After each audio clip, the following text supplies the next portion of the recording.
Bom dia, tudo bom? O meu nome é Bruno Marcelos e hoje damos andamento às nossas aulas sobre saúde suplementar, né? Como nós contamos lá na primeira aula, a ideia é trabalhar esse período da pandemia, conversar, né? Tentar aí dividir um pouco do nosso conhecimento, distribuir informação que seja minimamente relevante e atualizar ou trazer parte dos colegas para a nossa matéria, que é um tema complexo e fora do usual no judiciário, né? Então vamos lá, hoje temos um tema que eu pessoalmente adoro, que é uma discussão muito interessante de um instituto extremamente controvertido que nos últimos 20 anos passou por uma série de mutações conceituais e que teve aí um desdobramento recente, né, há pouquíssimo tempo, com o julgamento de um ADI, que garantiu a sua constitucionalidade, então tudo isso gera muitos reflexos. O tema, a ideia do nosso tema hoje, em ressarcimento ao SUS, além de explicar um pouquinho, né, do conceito do que é o ressarcimento ao SUS, a ideia é tratar dos efeitos da constitucionalidade do ressarcimento ao SUS, do que a gente faz com esse abacaxi agora, não é? Então, vamos lá. Como sempre, né, a gente vai seguir aí a mesma ordem didática das outras aulas. A gente vai começar com a bibliografia. E no ressarcimento ao SUS, não tem bibliografia, né? Pouquíssimas coisas escritas sobre ressarcimento ao SUS.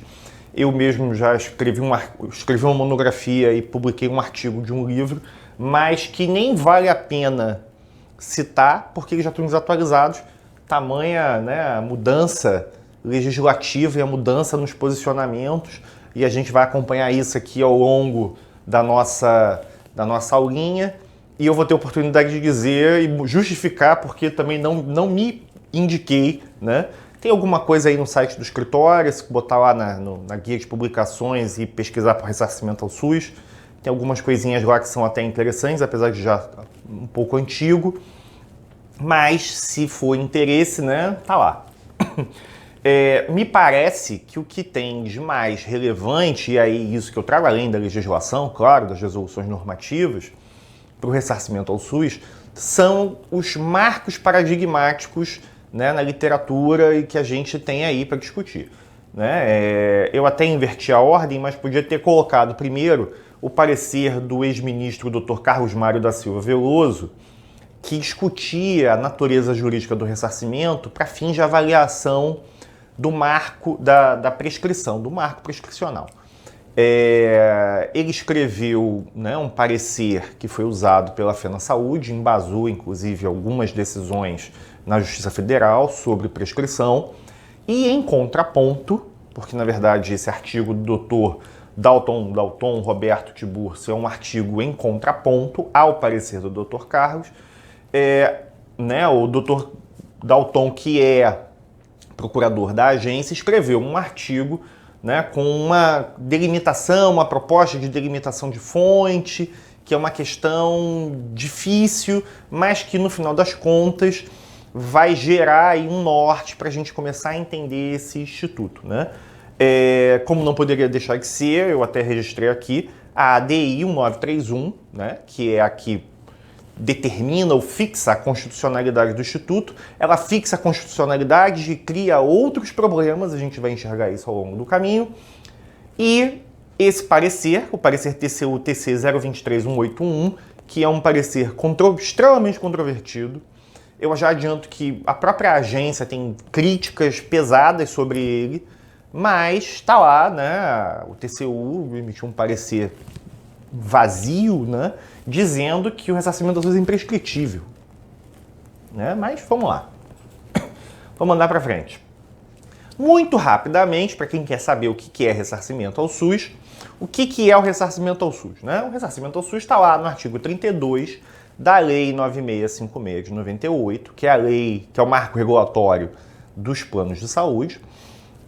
E, basicamente, o ressarcimento ao SUS importa no ressarcimento ao Estado dos valores pagos pelo atendimento de beneficiários de planos de saúde que foram atendidos na rede SUS. Trocando em miúdos, um beneficiário de plano de saúde que é atendido na rede SUS tem esse valor do atendimento apurado e a operadora deve ressarcir o Estado, o erário, deste valor de atendimento com base em regras e tabelas, coisas que a gente vai avaliar para frente. Então, o ressarcimento ao SUS, bem objetivamente, é isso, né? É ressarcir ao erário os valores decorrentes do atendimento de beneficiários de planos privados à saúde por atendimentos prestados ao SUS. Essas questões vão ganhando corpo e vão ganhando relevância porque, e a gente vai ver isso um pouquinho mais na frente, porque o conceito do ressarcimento ao SUS leva a essas questões e essas discussões em consideração sobre ordem legal, quem deve, quem não deve fazer, né? O porquê, por que ressarcir, por que é regular e por que não é irregular. A gente chega lá.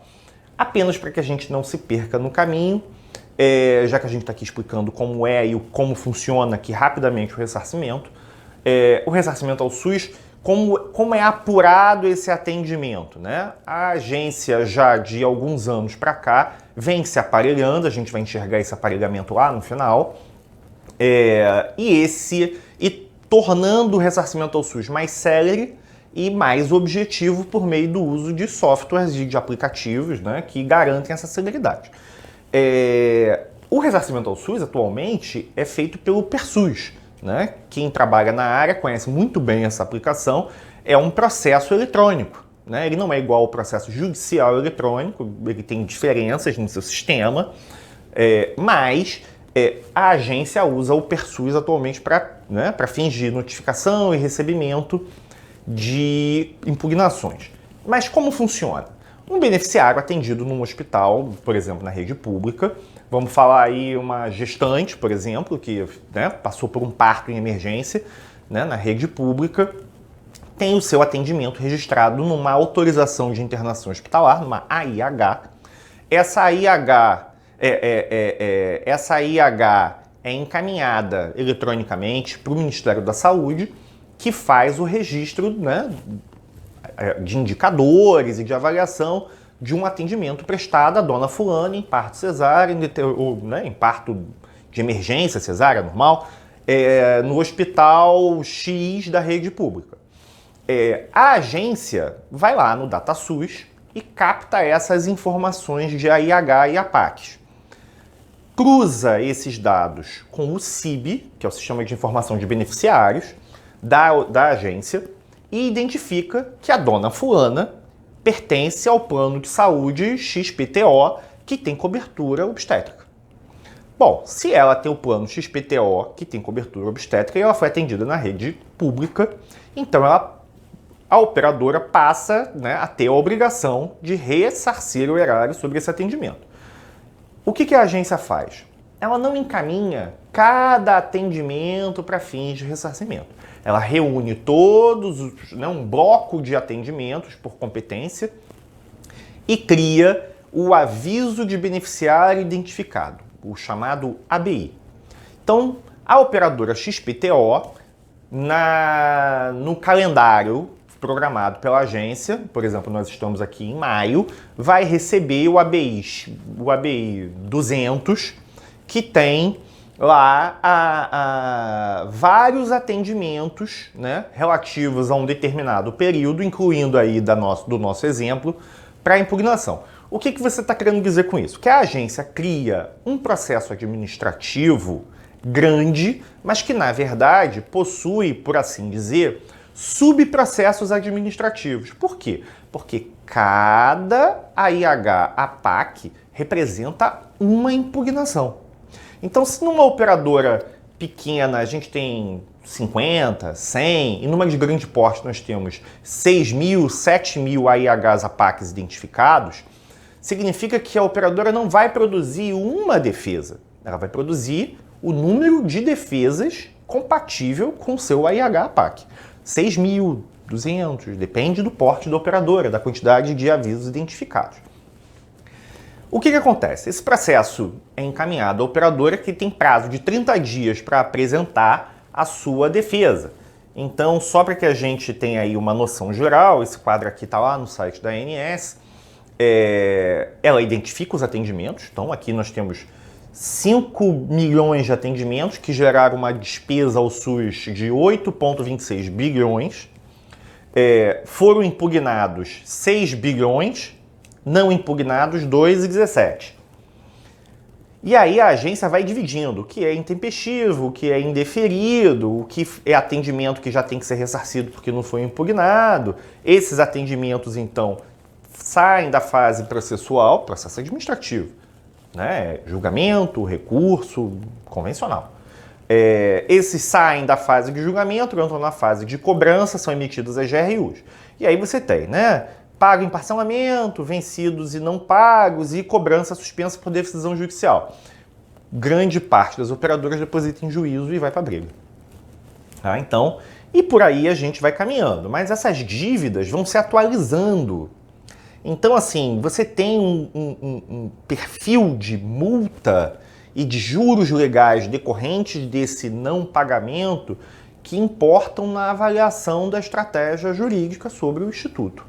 Né? A gente vai passar por isso lá na frente, mas guarda essa informação porque ela é útil para tudo que a gente vai fazer daqui para frente, tá? E geralmente eu começo com um conceito, mas dessa vez eu comecei com o que é o processo, para que se tenha essa noção, porque aqui é uma avaliação de estratégia e técnica ao mesmo tempo, tá? Vamos lá.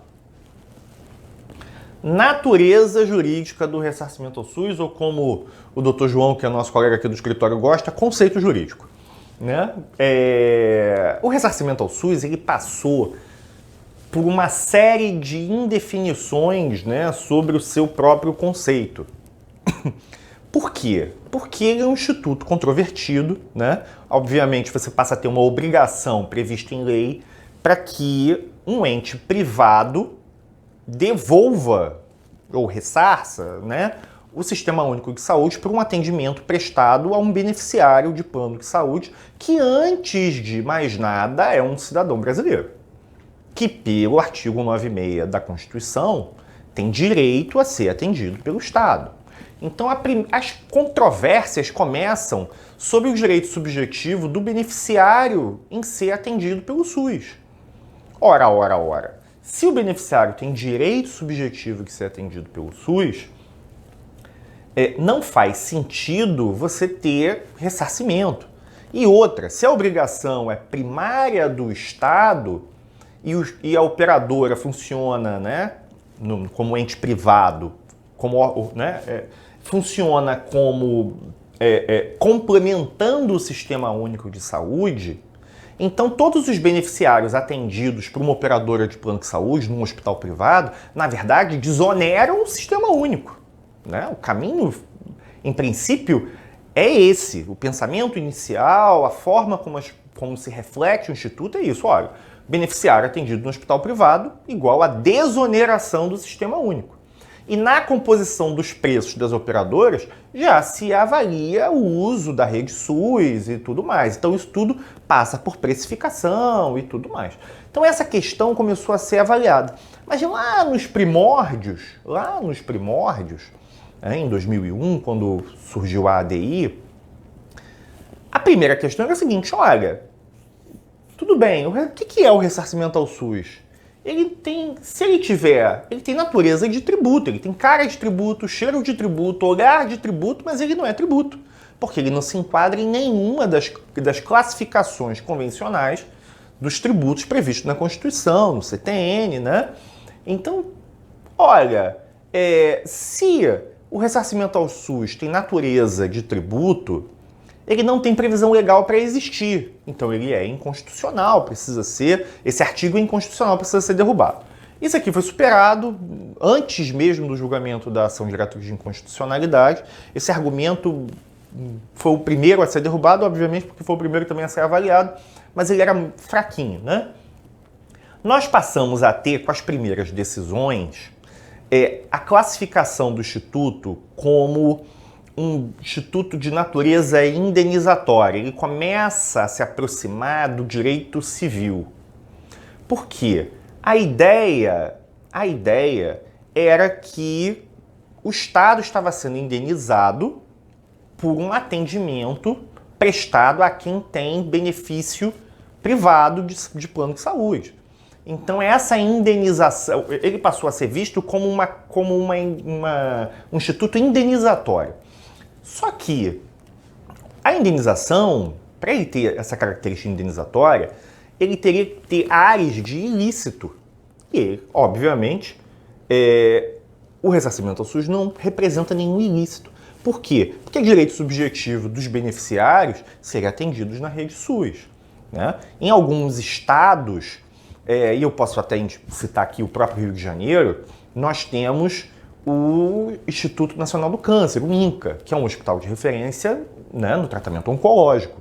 Não raro, parte dos beneficiários, ou porque eventualmente iniciaram o tratamento lá, ou porque tem boas referências do hospital, optam pelo tratamento no INCA, né, fazer o seu tratamento oncológico lá.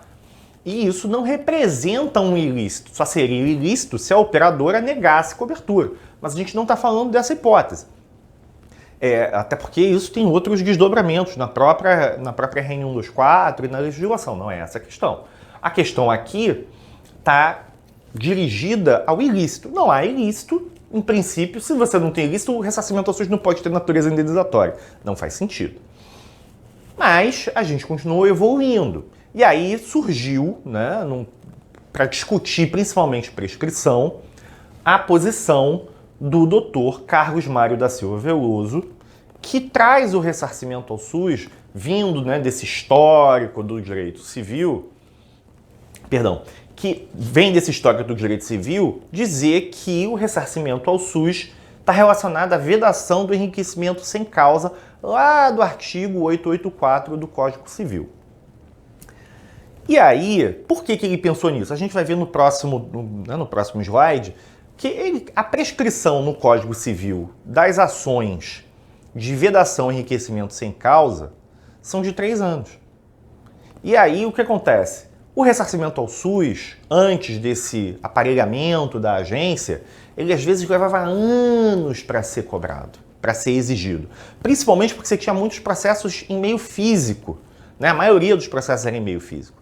E essa questão trazia a prescrição de vários desses processos. Muitos processos foram prescritos, né? Tiveram a prescrição declarada em juízo por conta exatamente desse longo período. Num primeiro momento, houve adesão da Justiça Federal sobre essa tese, né, de que, olha, a vedação e enriquecimento sem causa, o Instituto de Direito Civil prescreve com base no Código Civil. A Justiça Federal, em algumas demandas, acatou essa tese. Ela, né, foi muito defendida, obviamente, pelas operadoras e tudo mais. No caminho disso, foi aquilo que nós conversamos lá atrás, o doutor Dalton Roberto Tiburcio lançou um artigo tentando conceituar, né, o ressarcimento ao SUS com a sua natureza jurídica vinculada ao conceito de externalidades. É um pouco complexa essa questão. Por quê? Porque o conceito de externalidades ele vem do direito ambiental. Né? São das externalidades, nesse caso aqui, externalidades negativas. São os efeitos colaterais ou os efeitos que margeiam o dano ambiental e que precisam ser recompostos a fim da preservação e tudo mais.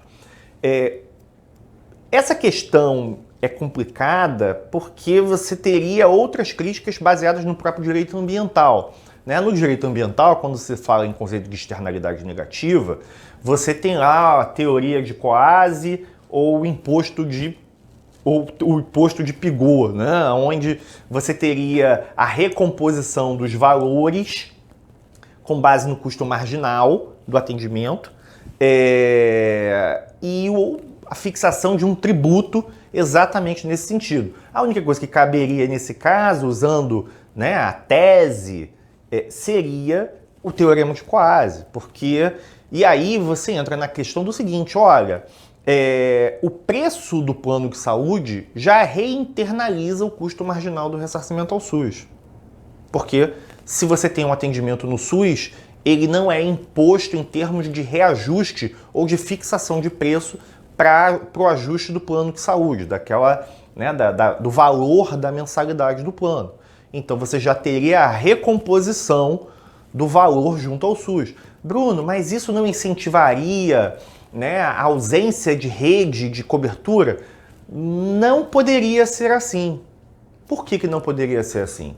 Porque você tem instrumentos jurídicos na agência capazes de impedir práticas viciadas de mercado pautadas nesse aspecto.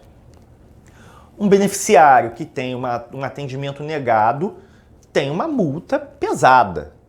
Um beneficiário, uma operadora que não tem rede credenciada, pode ter comercialização suspensa, pode ingressar em direção técnica, pode ser extinta por causa disso.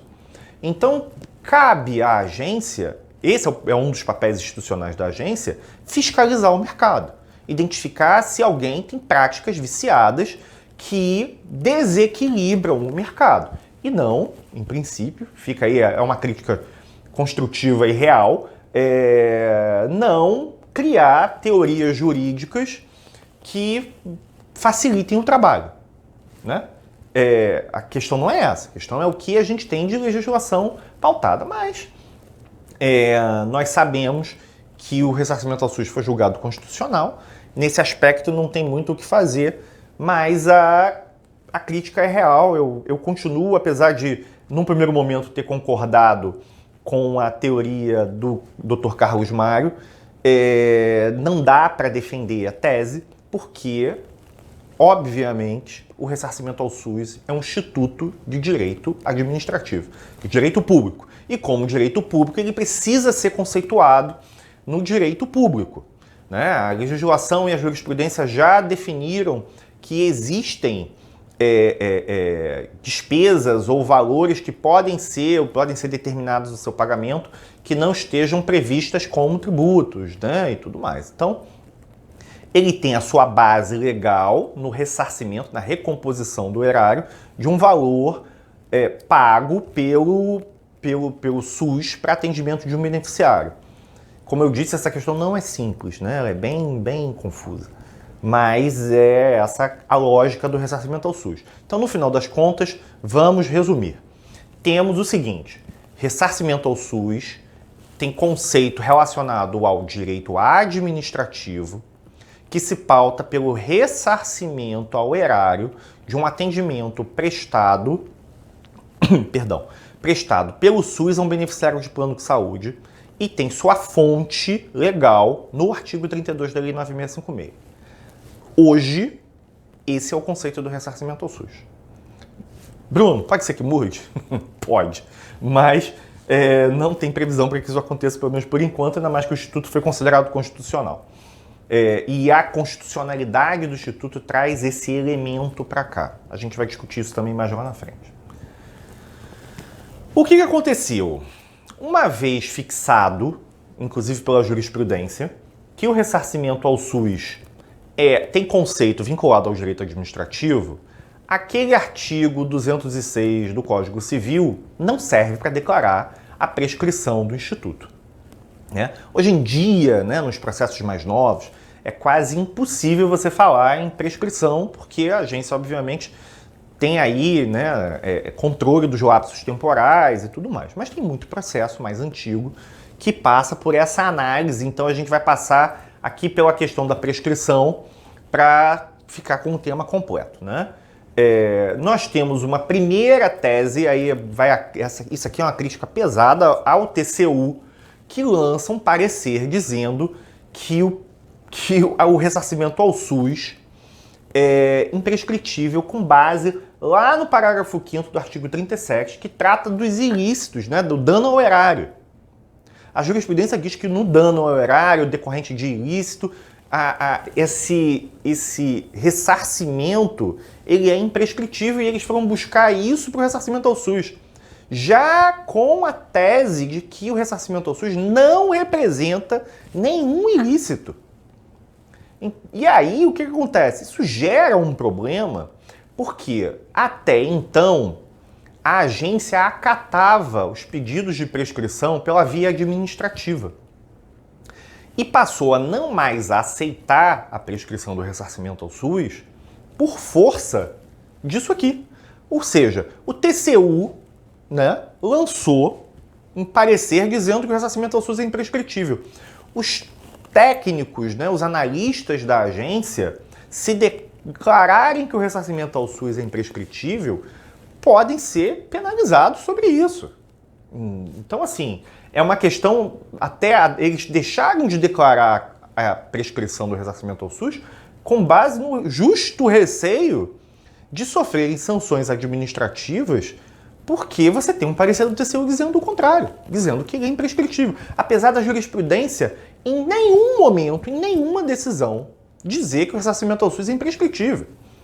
E aí, apesar até em alguns eventos a gente já ter discutido isso e com a própria presença da agência no evento e ter sido questionado e eles disserem que, olha, a gente até concorda do ponto de vista, né, individual, mas você tem um parecer do TCU. Como que a gente vai declarar a prescrição de algo que o TCU está dizendo que é imprescritível?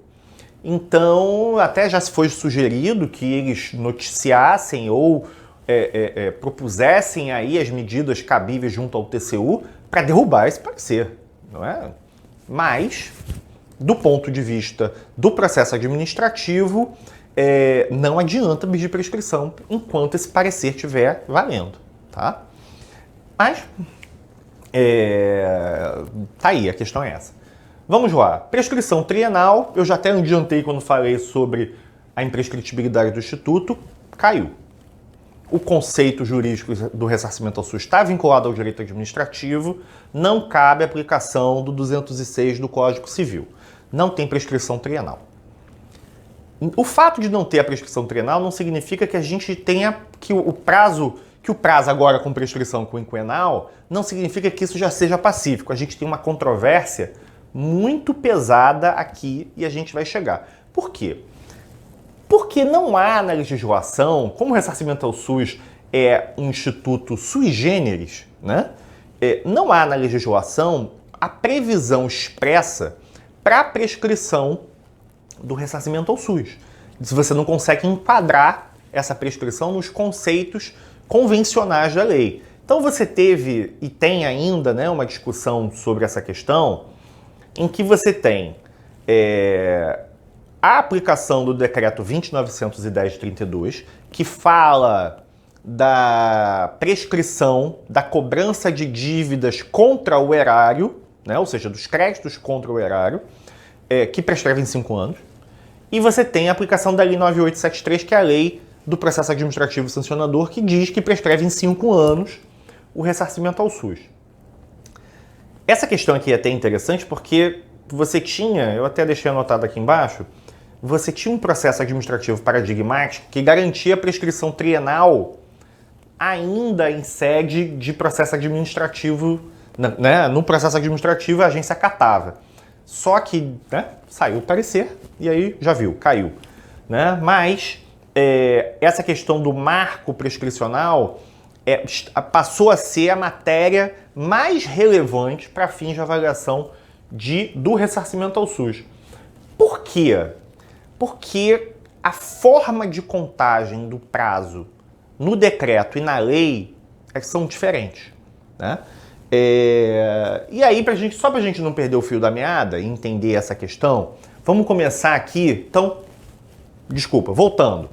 Prescrição aceita maciçamente pela jurisprudência 5 anos. Prescrição quinquenal.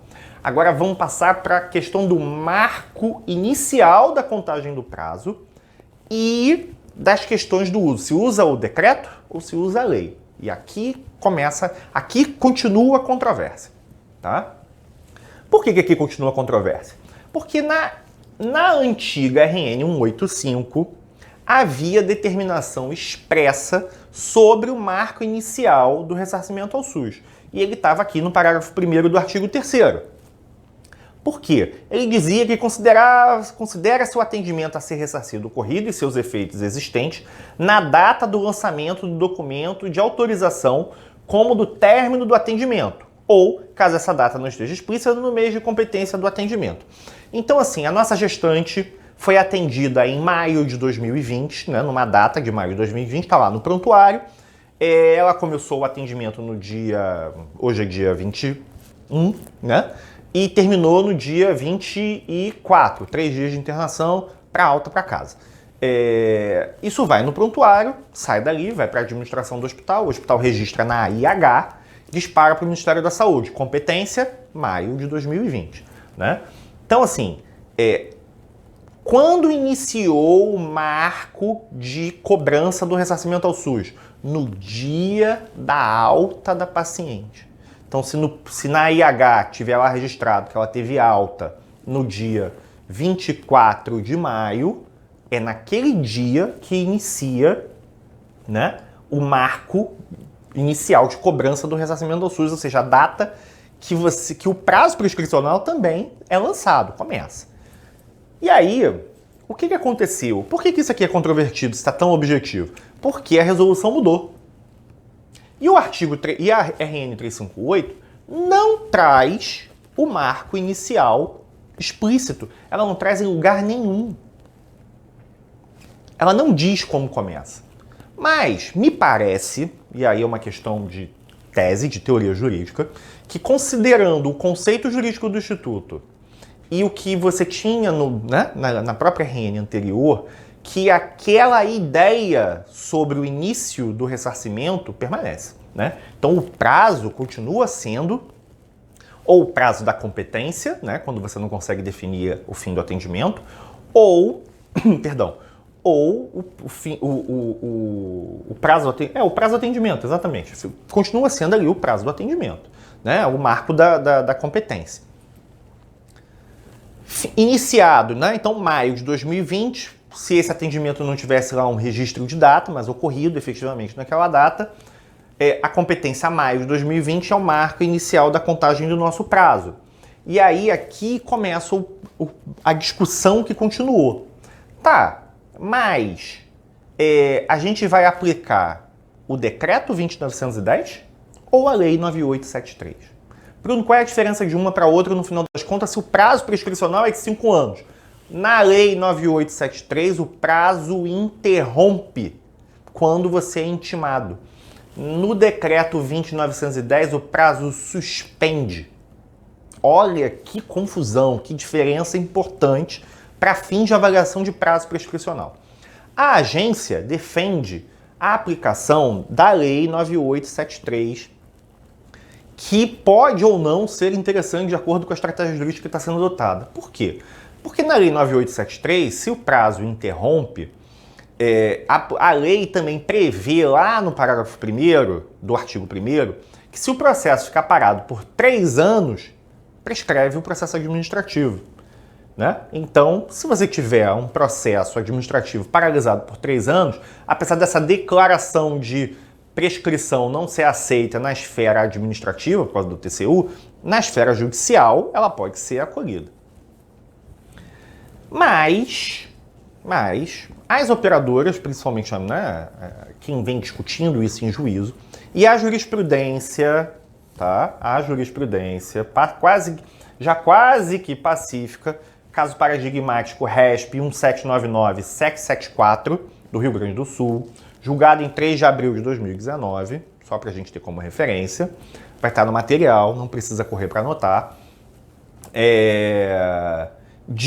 fixa que a legislação, né, a ser utilizada para o ressarcimento ao SUS para fins de prescrição é o decreto 20.910. Então o prazo suspende. Bruno, o que você quer dizer com isso? Bom, nossa gestante foi atendida em maio de 2020. O que vai acontecer? Vamos lá, vamos dizer que a agência levou 3 anos para lançar um ABI que contém o atendimento dessa nossa gestante de maio de 2020. Então maio de 2020, maio de 2023. Isso, maio de 2023. Parou lá. Vamos para a gente poder usar a data, fechar a conta certinha. Maio. Recebeu o ABI, passou a fase de impugnação, a agência finaliza o processo dizendo que o atendimento da nossa gestante é devido. Lá na frente, não importa o tempo, né? Aí a gente não vai mais levar aqui em consideração marco temporal, porque não há prescrição intercorrente nessa hipótese. Suspendeu, voltou a correr o prazo lá na frente. Julgou, definido, intimou do julgamento, o prazo volta a correr. O prazo voltou a correr lá na frente, a agência tem mais 2 anos para cobrar. E aí, em vez de... Em maio de 2023 ela cobrou, em maio de 2024 ela finalizou o julgamento do processo, notificou a operadora, ela passa a ter até maio de 2026 para exigir, para distribuir uma ação e exigir a dívida. Se ela não fizer isso na execução fiscal, lá na frente, está prescrito. Em junho de 2026, a nossa cobrança está prescrita. Se esses prazos se interrompessem, Bruno, não tinha prescrição nenhuma. Por quê? Ela levou 3 anos. Aí, para fazer aqui a cobrança aqui com base no que a gente está dizendo. Notificou do ABI, interrompeu o prazo. Ela tem 3 anos, o processo não pode ficar paralisado. 1 ano depois, julgamento definitivo, faz a notificação.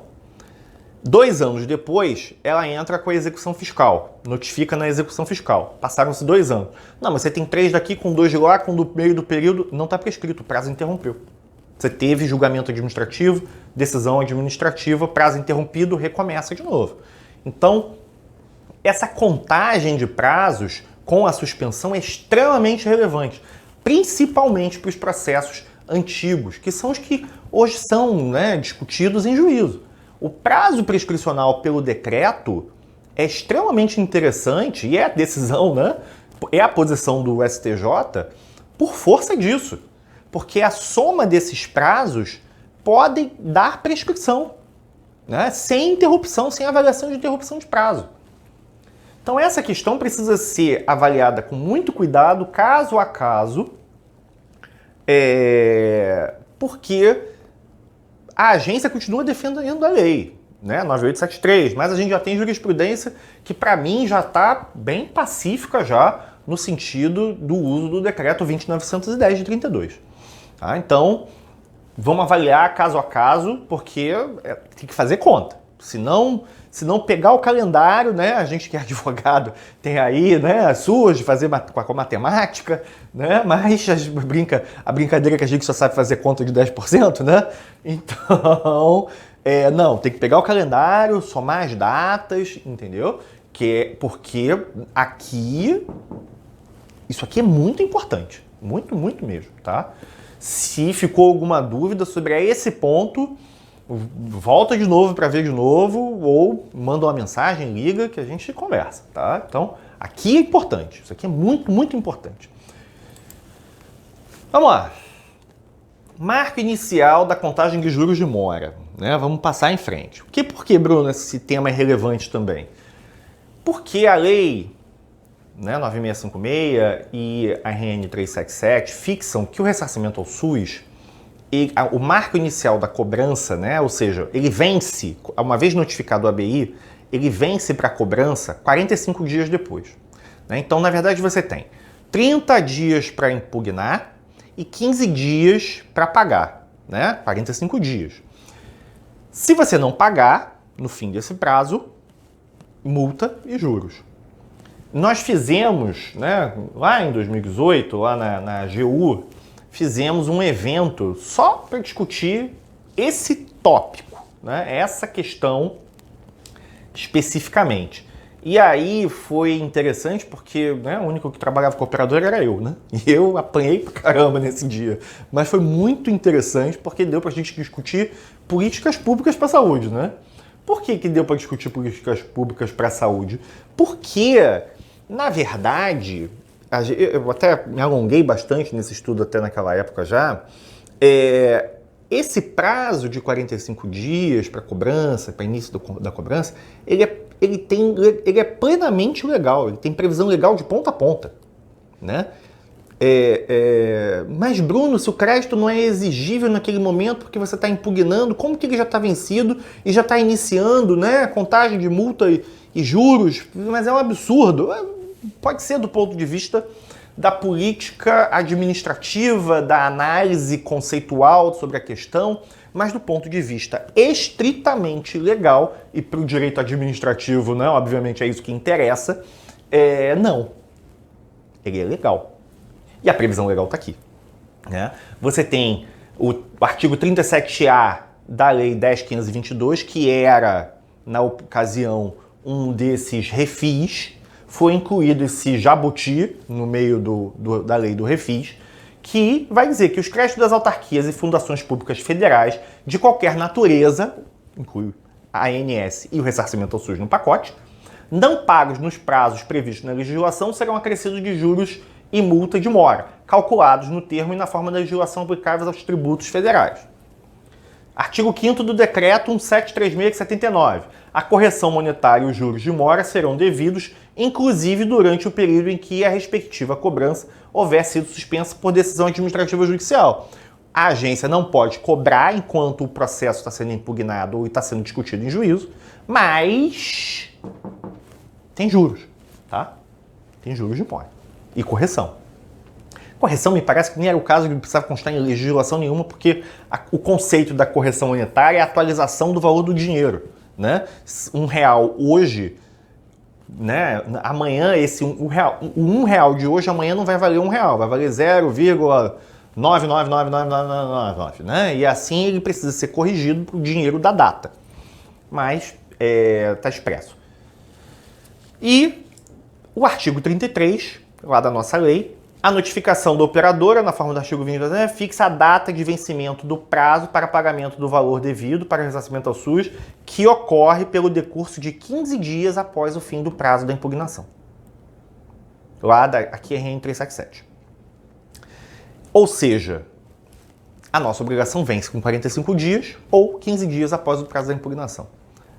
Vencido esse prazo, o conjunto legislativo autoriza que isso aconteça, você tem cobrança. Qual é a questão, né? Você passa a ter, para mim, fica com cara de cerceamento de defesa. Provavelmente para quem está aí analisando essa questão até pela primeira vez, pode ter pensado nisso, né? Mas você viabiliza a defesa porque você não tem um ressarcimento ao SUS por ano.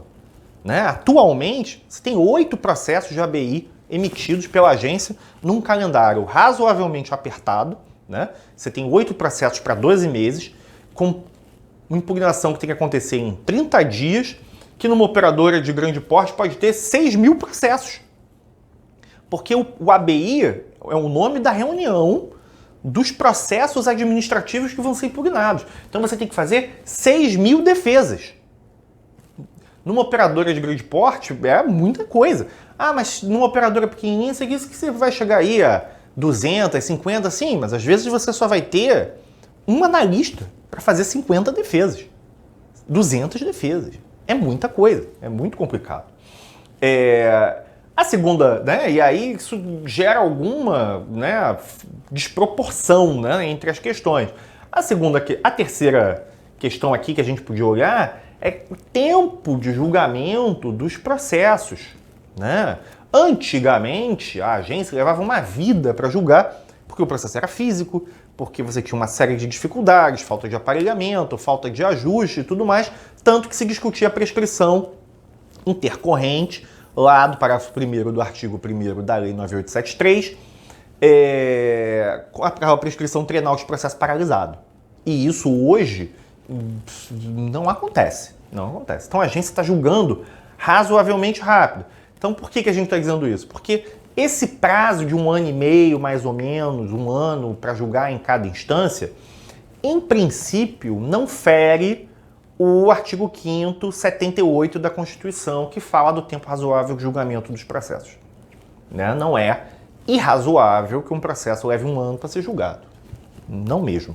Né? A gente quer que ele seja mais célere, até porque interessa para a operadora que a resposta venha logo, porque você tem você tem aí juros de mora correndo em cima disso. E não só isso, né? Valores que não são pagos são contingenciados. Então você tem uma conta, um cálculo complexo de valores que são contingenciados em razão do sistema do ressarcimento ao SUS, que geram, né, transtornos enormes, né, aos regimes de garantias financeiras e tudo mais. Então tem muitas avaliações que são feitas não apenas jurídicas. É preciso que o ressarcimento do SUS seja visto num contexto muito maior, tá? De assistência, efetivo, discussão jurídica e ativos garantidores, tá? Então, assim, tem uma crítica por conta disso? Tem. Mas a legislação é justa e objetiva. Ainda lá naquela época, em 2018, quando a gente fez um evento, fez o evento para discutir, a agência já usava como justificativa e apresentou esse gráfico, né, para mostrar que ela tinha, né, que havia alguma razoabilidade no que ela estava fazendo. Por quê? Porque a partir de 2013, 2014, você tinha de 82% de impugnações apresentadas ao ressarcimento ao SUS. Por quê? Porque até aquela data você não tinha cobrança de multa e juros. A cobrança de multa e juros só vencia com a emissão da GRU após o julgamento da impugnação. Então você impugnava porque não tinha reflexo, né, financeiro nenhum. Lá na frente você até tinha que contingenciar, mas você não tinha um agravamento da dívida em razão da impugnação. Então isso trazia até para os departamentos jurídicos algum conforto, né? Não, a coisa mudou de figura a partir de 2015, porque você passa a ter cobrança de multa e juros. E aí você tem um declínio dessas impugnações que caíram aqui, ó, 59%, 54%, 57%, 2015, 16, 17. 18 e 19 ainda caiu mais um pouco, tá? Esse gráfico aqui era interessante porque foi o que eles usaram para justificar exatamente a manutenção, a manutenção dessa política do vencimento antecipado, por assim dizer, da dívida, né? E aí tá aqui, né? Não deixa dúvida de que, do ponto de vista do que a agência pretendia desestimular efetivamente a impugnação, deu certo, né? Não tem muita dúvida. Bom, vamos seguir em frente e aqui chegamos assim na cereja do bolo dos problemas do ressarcimento ao SUS. O tal do índice de valoração do ressarcimento, né? Eu não vou falar da TUNEP, né, que é a tabela única que existia antes da TUNEP, do IVR, porque esse tema já está antigo, né? A gente está precisando tratar de coisas um pouco atuais, até para não perder tempo. Mas o IVR, que é o Índice de Valoração do Ressarcimento, ele surge para substituir a TUNEP, que era uma tabela que a agência, né, inventou, que tinha lá os valores que tinham que ser ressarcidos por procedimento. O IVR veio meio que para acabar com essa controvérsia e criar um parâmetro único, né? O artigo 32 da Lei 9656 diz que serão ressarcidos ao SUS os valores, os atendimentos prestados aos beneficiários de plano de saúde, em valores que sejam superiores à tabela do SUS, mas inferiores à tabela da operadora. E aí o IVR veio como, assim, na minha opinião, como um número do meio, né? Se você tem que ser mais que um e menos que o outro, o Estado passou a pressupor que a tabela da operadora, em tese, seria o dobro da tabela do SUS. E aí você passou a ter o IVR fixado como 1,5 o valor da tabela do SUS. É claro que isso não é verdade, porque em diversas situações a tabela do SUS é maior que a tabela da operadora. Então, incabível essa posição e tudo mais. Mas aqui, qual é a questão central aqui da nossa discussão com o IVR, que é isso que interessa? O resto é conceitual. A ADI 1931, quando fixa a constitucionalidade do ressarcimento ao SUS, fixa a inconstitucionalidade de um trecho do artigo 32 e do IVR. Por quê? Olha o que está na decisão. Está lá assim, né? Essa distribuição, contudo, não comporta distorções e desequilíbrios, tais como decorrentes da sobrecarga do Sistema Único de Saúde com consumidores contratualmente amparados pela iniciativa privada. Por quê? A primeira questão que foi definida é que não se trata de da iniciativa privada auxiliando o Sistema Único, né? Mas sim ela obtendo uma concessão para prestar um serviço que é essencialmente público sob remuneração privada. E a partir daí, ela também tem que arcar com essas despesas de forma geral. É a parte do pacto, né, da saúde em que o Estado autoriza que o privado explore a saúde, mas não explore ele, Estado. A ideia é essa. Consegui resumir bem? Gostei até do resumo. Vamos lá. Então vamos lá. A lógica é inversa preconizada no preceito constitucional tido por violado, que todo mundo dizia que era o contrário, né? O reembolso decorre de falha na execução da avença relativa ao plano de saúde e não da necessidade de aumento das receitas da Seguridade Social. Olha o IVR. Daí se extrai não ter sido o ressarcimento instituído para custear a Seguridade Social, mas para recompor despesas públicas atribuídas por atores privados. Olha o problema que essa decisão criou. Perceberam? Vamos lá. Se o ressarcimento existe para recompor o erário, ressarcir o erário daquele atendimento que tinha que ter sido pago, provido pela operadora, e o Estado possui uma tabela de custeio, ou seja, se ele diz que um parto, a gente vai usar sempre o mesmo exemplo, se ele diz que um parto custa, na sua tabela, R$1.000, e ele cobra da operadora 1.500, aonde se encaixa o 500? Cadê o 500? Por quê? Porque o 1.000 é quanto o Estado diz que custa o serviço. Por quê? Você passa a ter o SUS como um prestador da operadora.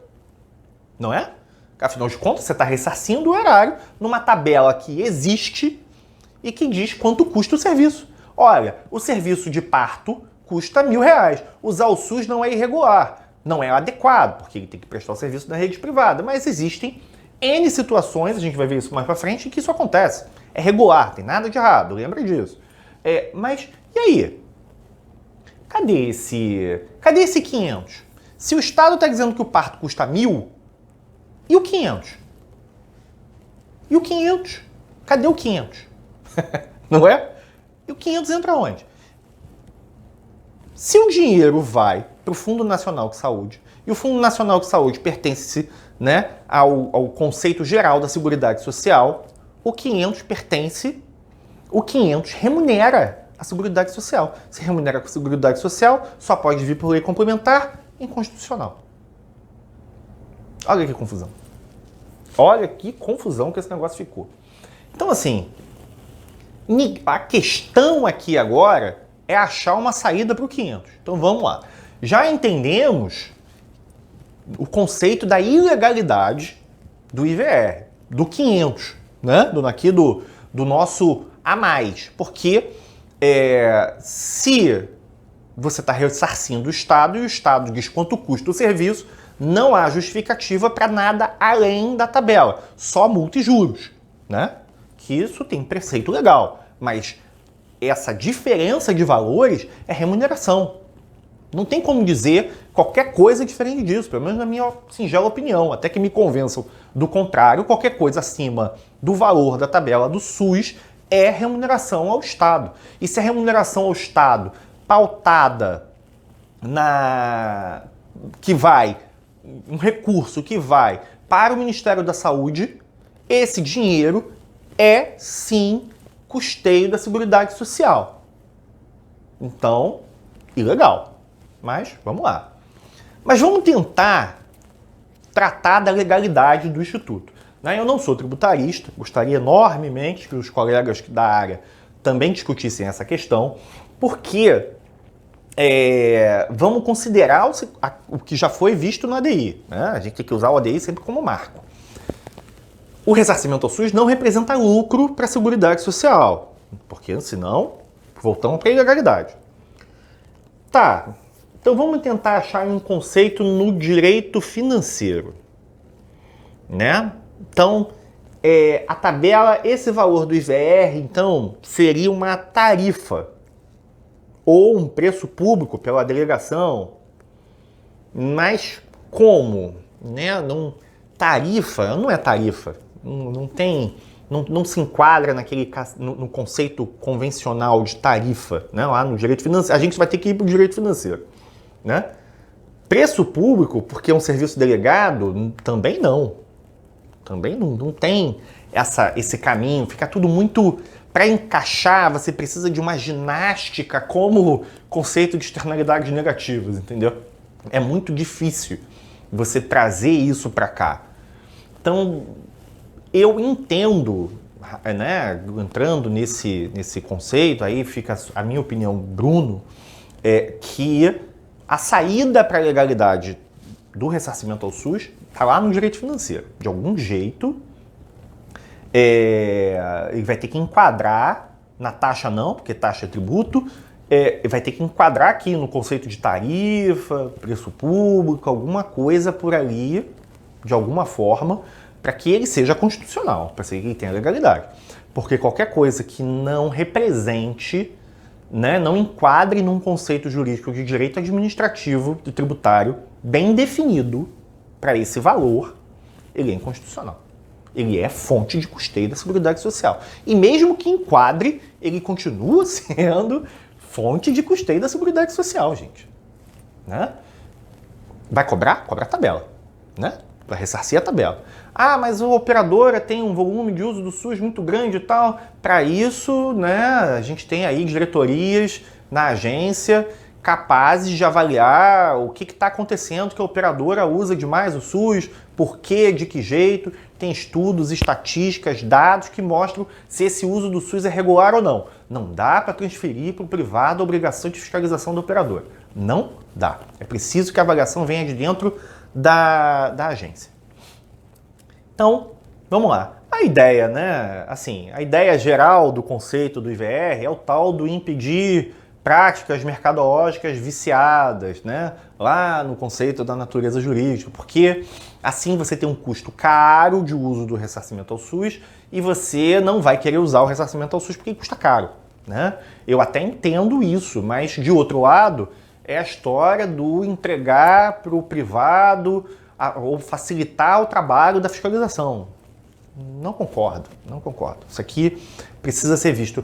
Tem um artigo do Dr. Henrique Freire, que é um grande colega, um profissional assim espetacular, que quando ele falava do conceito do ressarcimento ao SUS já há muito tempo, eu acho até que eu tenho o livro ali, depois eu acho ele que tem o artigo. Eu até digo, se for interesse, depois eu pego.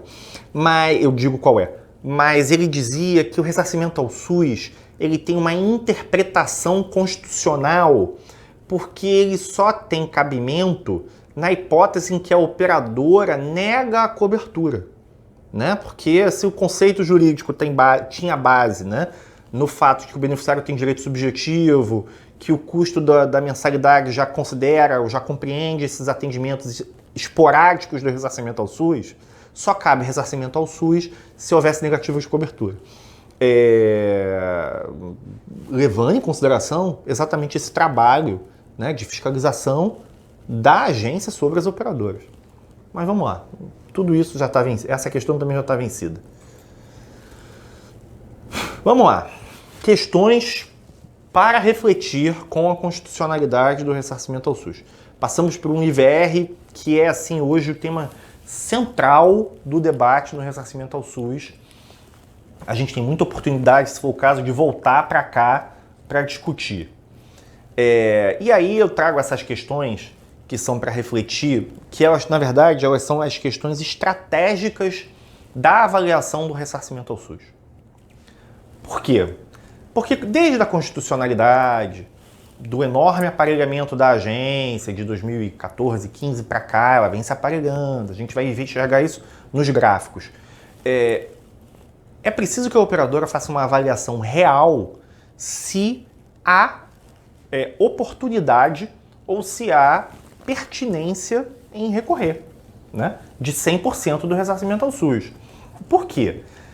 Porque hoje, grande parte das operadoras, quando trata desse tema, quando avalia o recurso, né, a impugnação, ela avalia o seguinte: olha, qual é a chance de êxito sobre determinados atendimentos, né? Então você faz defesas administrativas baseadas em beneficiário ativo, carência, área de abrangência do produto, homonímia é um problema, e outras, se o beneficiário tem 2 planos de saúde, por exemplo, de quem é cobrado, essas questões vão para a discussão ali administrativa, mas fica... E aonde não tem defesa, né? Você tem a discussão técnica, que é a análise efetiva, a auditoria do prontuário, que se justifica quando você tem muitos atendimentos no mesmo hospital, um valor muito elevado para ser avaliado. Eu mesmo gosto de discutir a questão do valor atuarial, né? Dizer que, né, a lei, em princípio, tratou aquilo como número do meio, então você tem que pegar a tabela do operador, a tabela do SUS e botar um número no meio que pode dar um valor menor do que está sendo cobrado e justifica a redução do valor. Mas a questão é avaliar. Vamos lá, nossa gestante não tinha um plano há 5 anos, com cobertura obstétrica, ela passou mal no meio da rua, né? Estava grávida, né? Já com quase 9 meses, estava passando na porta da maternidade no hospital público, a criança começou, né? Rompeu a bolsa, o pai e a mãe se desesperaram, deram entrada na maternidade e a criança nasceu lá. Dentro da área de abrangência do produto do plano, cobertura na segmentação hospitalar com obstetrícia, plano ativo, sem irregularidade, prontuário ok, tudo ok. Não tem matéria para impugnar. E aí? Vai impugnar?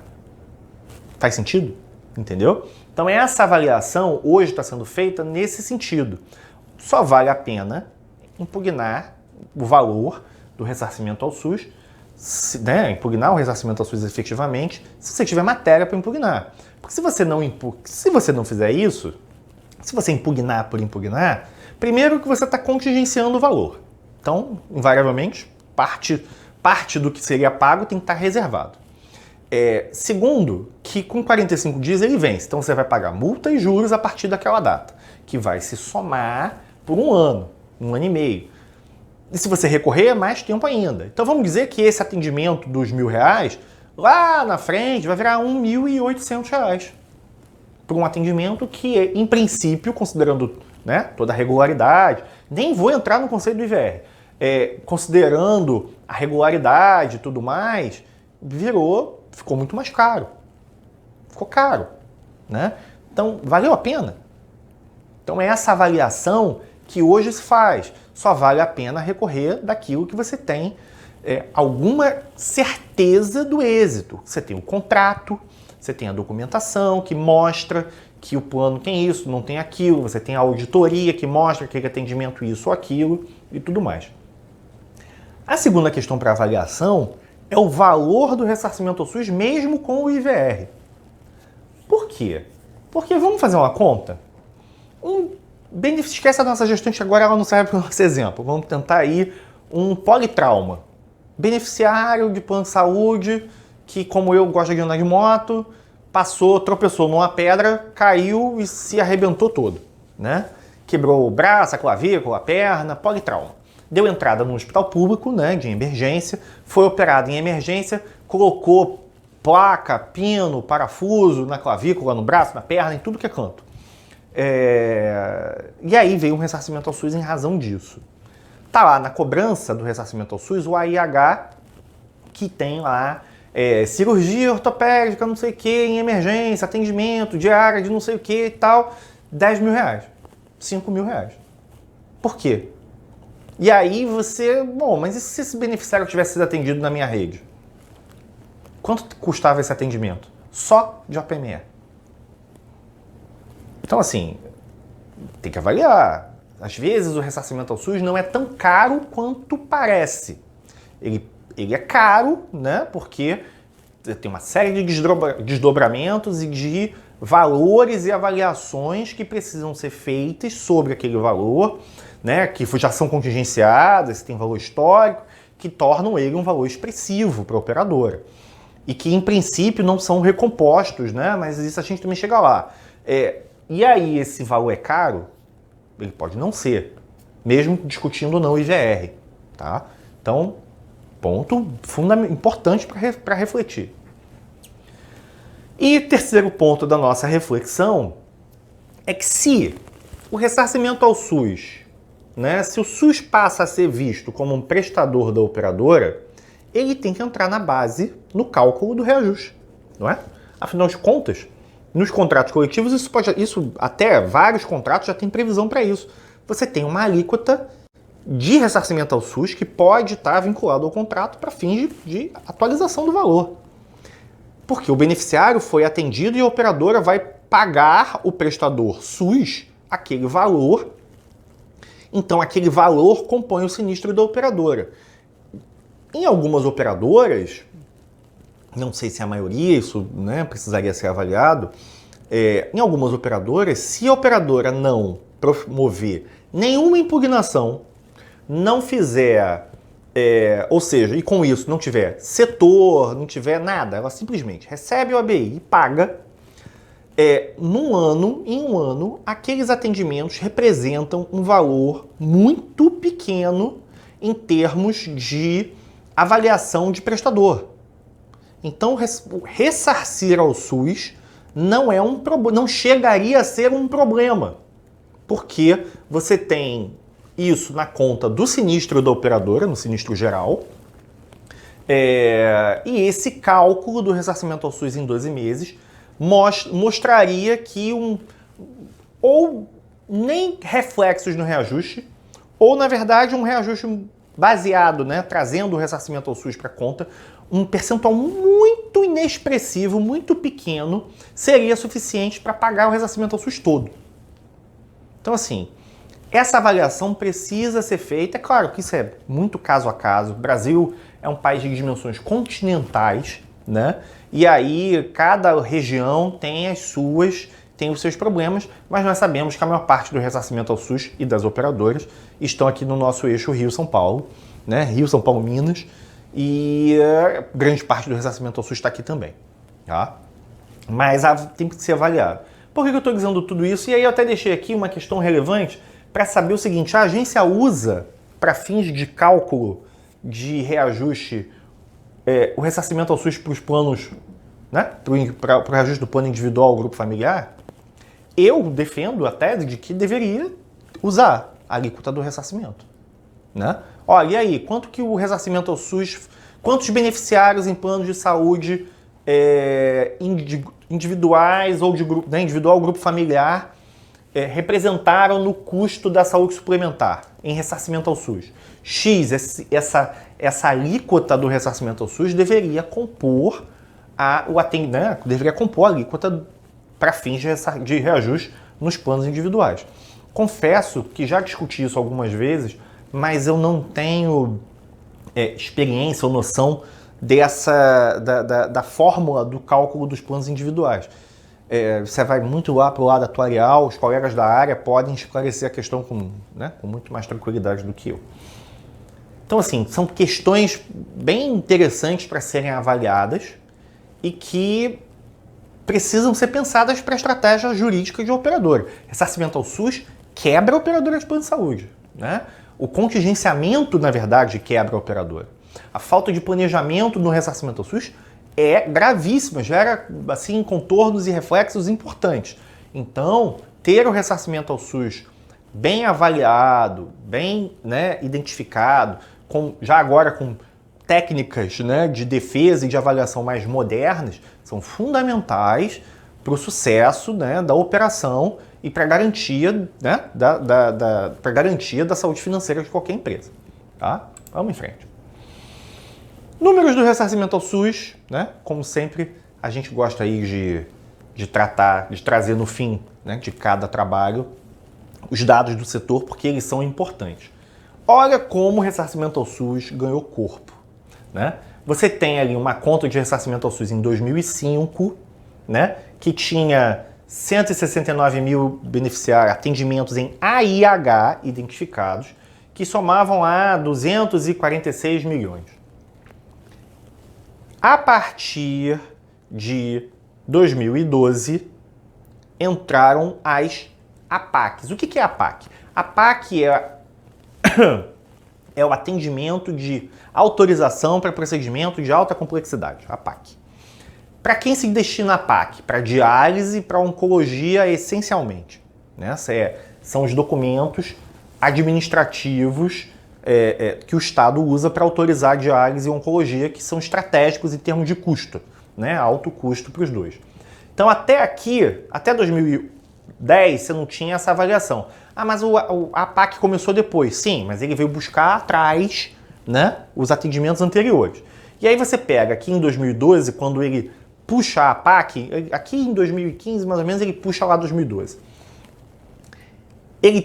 Você sai de 169 mil identificados para 320 mil, ao valor de 742 milhões para a IH. A primeira APAC que ele puxa, ele já traz 440 mil atendimentos e 460 milhões. Ele dobrou o ressarcimento ao SUS. Dobrou o ressarcimento ao SUS. Né? E a partir daí, a agência, isso aqui vem mostrando o aparelhamento da agência. A capacidade de identificar os atendimentos e tornar essa ferramenta, essa máquina mais célere para fins de avaliação, identificação e cobrança. E aí, né, tá aqui os números do ressarcimento, não se preocupa, isso aqui é material que está lá no site da agência, dado público, pode ser avaliado lá. Né? Você vê aí a maior quantidade de atendimentos no nosso eixo aqui, Rio, São Paulo, Minas. Você tem o crescimento aqui, né, descendo para o sul, que é onde a maioria das operadoras está instalada. Né? E aí isso gera reflexos de atendimento. Os números da IH, e aí? Quem é que cobra ressarcimento ao SUS? A nossa gestante. Né? Em termos de internação hospitalar, grande parte das AIHs tem relação com parto. Por quê? São os procedimentos de emergência. É aquilo que o beneficiário não consegue sair correndo para o hospital de referência. Então você tem parto normal, em primeiro lugar. Parto cesariano, segundo lugar. Ou seja, parto e parto. Aí você tem tratamento de pneumonia e influenza. Tá, saiu do padrão, mas tratamento de intercorrência na gravidez. Parto. Curetagem pós-abortamento. Obstetrícia, né? Parto. Tratamento com cirurgias múltiplas. Olha o nosso motoqueiro aqui, todo arrebentado. E aí as internações, né, convencionais. Tratamento de doenças bacterianas, infecciosa intestinal, vasectomia, que tem a burocracia estatal para fins de cobertura, acaba se fazendo no SUS por conta disso também. E tratamento clínico de paciente oncológico, que entra também nas APACs. Mas, tá vendo? Parto. Hoje é parto. A gestante passou mal no meio da rua, né, entrar no hospital.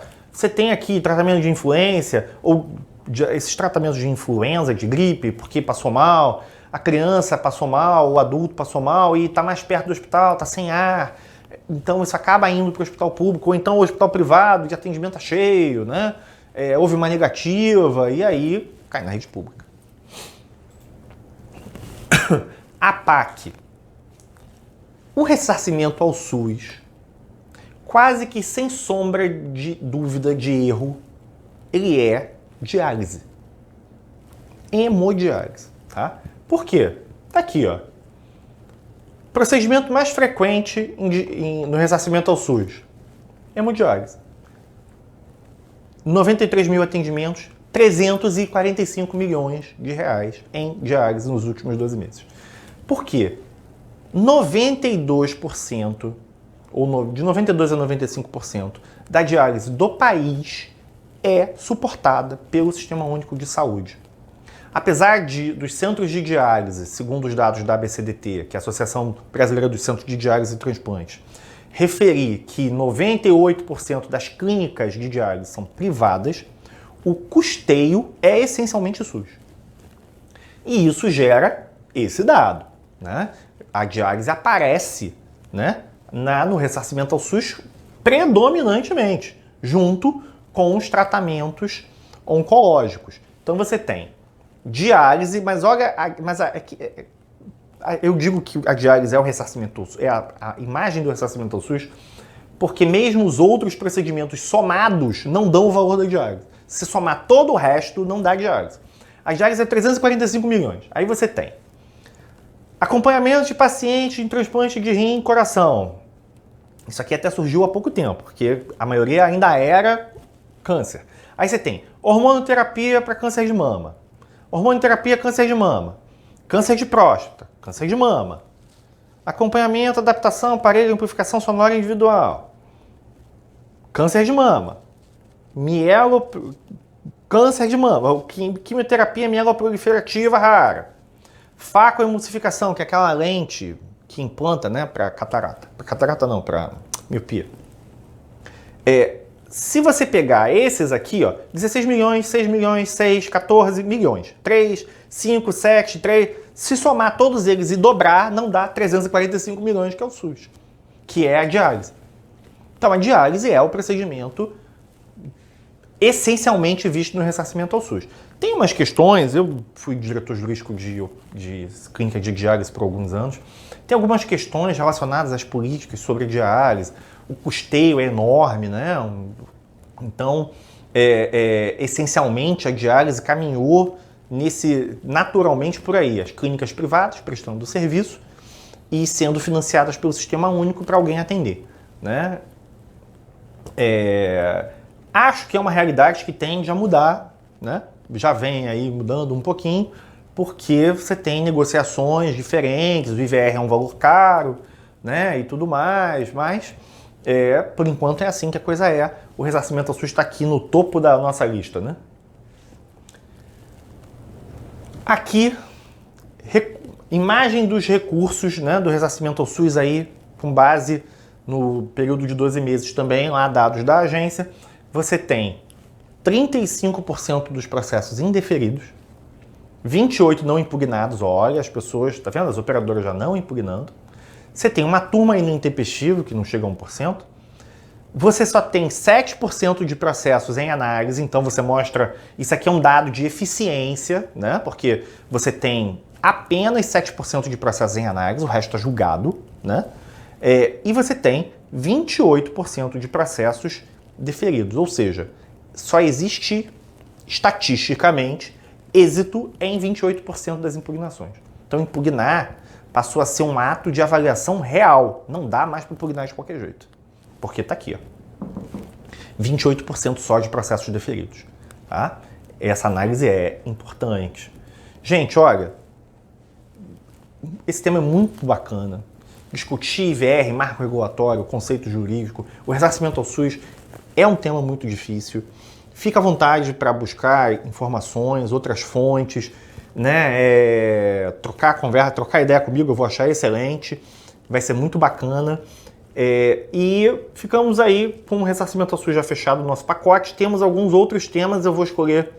Adoraria que alguém me desse, né, sugestões de temas, mas eu tenho ainda defesa do operador em juízo, a gente discutir jurisprudência, o olhar crítico sobre as demandas. Temos rede prestadora, conversar sobre contratualização, mediação, falar sobre junta médica, né, que aí entra nessa relação da rede prestadora, reajuste de contratos e tudo mais. Temos Constituição, direção técnica e direção fiscal e indisponibilidade de bens dos sócios. Esse aí até eu tenho um artigo bacana, bem escrito. E dá pra gente trabalhar... Bom, temos aí esses 3 temas para avaliação. Vamos tentar caminhar com eles aí nas próximas semanas e se surgirem outros temas, eu estou aqui aberto e adoraria sugestões para a gente tentar evoluir, discutir e tratar dessas questões. Se cuidem, né? Se não for preciso, fique em casa. Se tiver que sair de casa, use máscara, cuide dos seus parentes, porque temos uma doença importante por aí. Vamos estudar, mas vamos manter aí também o cuidado. Um abraço para todo mundo, tudo de bom e até a próxima.